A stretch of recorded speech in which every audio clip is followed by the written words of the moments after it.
Hello friends आज का जो हमारा वीडियो है वो बेस्ड है what is criminal law. There is no single definition to crime की कोई सिंगल डेफिनेशन मेंशन नहीं है लॉ में।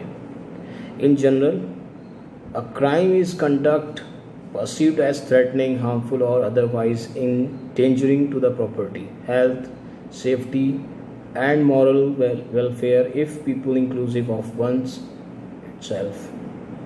तो फ्रेंड्स इसको ऐसे समझें कि क्राइम जो होता है वो किसी की प्रॉपर्टी को किसी को हार्म पहुंचाना, किसी को डेंजर पहुंचाना या किसी के मॉरल वैल्यूज़ को डेंजर पहुंचाना ही क्राइम है। जब क्राइम होता है उसकी डेफिनेशन खुद ही जनरेट हो जाती है कि क्राइम बेसिकली किस तरह का है, कैसा क्राइम किया गया है। वो होने के बाद ही उसकी पूरी जो फाइल बनती है उसी में क्राइम की डेफिनेशन अपने आप जनरेट हो जाती है। It is considered as an offence against the state and has the state punishes the offender.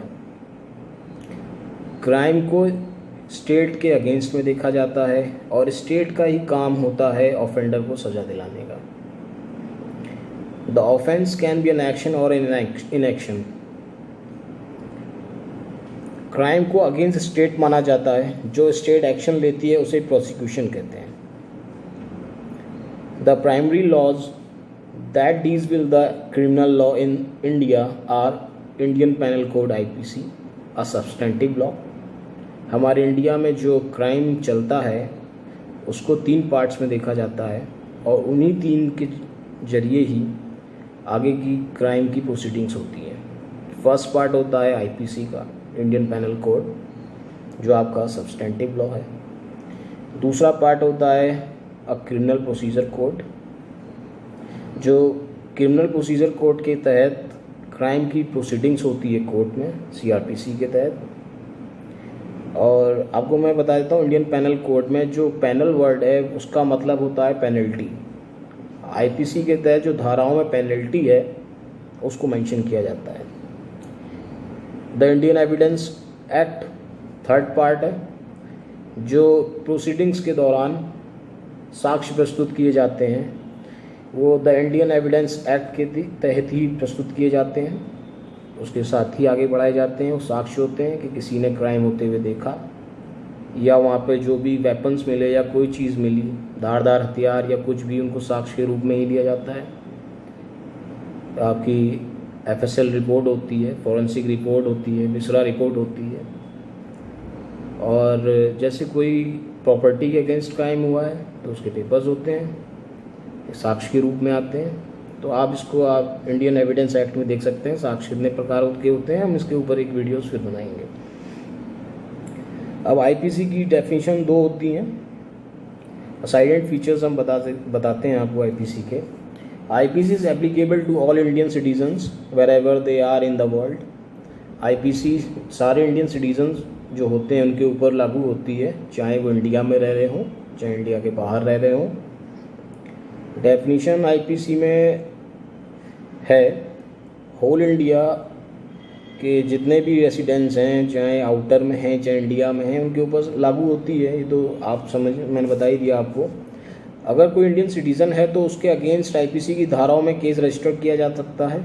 बिल्कुल सही है, होता है।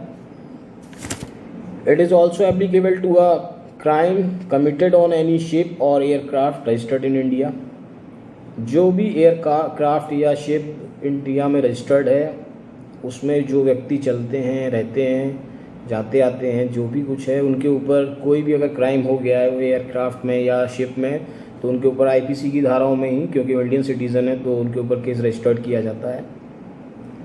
और in an Indian embassy abroad, Indian embassy अगर अब्रॉड में है तो जो भी एम्बेसी के लोग हैं उनको भी IPC के ही तहत ही ट्रीट किया जाएगा। It came into force on the 1 जनवरी 1862। हमारा IPC 1862 में ही जनरेट किया गया। It recommended by the first law commission of India established in 1834 under the Charter Act of 1833।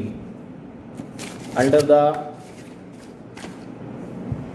Chartered Act 1833. It is applicable to all of India. It is divided into 23 chapters, comprises 511 sections. 23 chapters है इसमें, 511 sections में। Indian evidence के कुछ salient features मैं आपको mention कर देता हूँ। The Indian evidence act contains a set of rules and allied issues governing एडमिनिस्ट्रेबिलिटी of evidence in the Indian court of law. Court में ही एविडेंस को ही प्रस्तुत किया जाता है। Came into force on 1st September 1872. It is standardized the admissibility of evidence in the court of Indian law which where covers community based. It has 11 chapters and 167 sections. Amendment, the Criminal Law Amendment Act 2005. Evidence act में जो amendment का बना आपका वो 2005 में criminal law amendment act 2005 के नाम से बना। इसमें एविडेंस एक्ट में जो भी अमेंडमेंट होगा वो इसी के तहत होगा। और फ्रेंड्स, जो मैंने आपको अभी तक बताया है, इसमें कोई भी थोड़ी सी प्रॉब्लम हो तो आप मुझे कमेंट सेक्शन में ज़रूर बता दें और वीडियो को शेयर करें, चैनल को सब्सक्राइब करें। तो मेरा इस वीडियो के तहत आपको बताने का जो मेन मोटिव था वो ये था कि क्राइम की कोई डेफिनेशन लॉ में नहीं होती है। क्राइम इटसेल्फ अपनी डेफिनेशन जनरेट करता है और इसको जो आगे बढ़ाया जाता है वो 3 ही सेक्शंस में जो बढ़ाया जाता है वो मैंने आपको बता दिए हैं। IPC, CrPC, the Indian evidence act, यही 3 मेन पार्ट होते हैं। ये कब जनरेट हुआ, अमेंडमेंट कब आया, इनमें सारी ईयर्स आप जब उसको पढ़ेंगे तो आपको पता चलेगा। और थोड़ा बहुत भी अगर कोई भी कन्फ्यूजन होती है तो आप मुझे कमेंट सेक्शन में बताएं और प्लीज़ ये ज़रूर बताएं कि नेक्स्ट जो आप देखना चाहते हैं वो किस पे देखना चाहते हैं। Thank you for watching.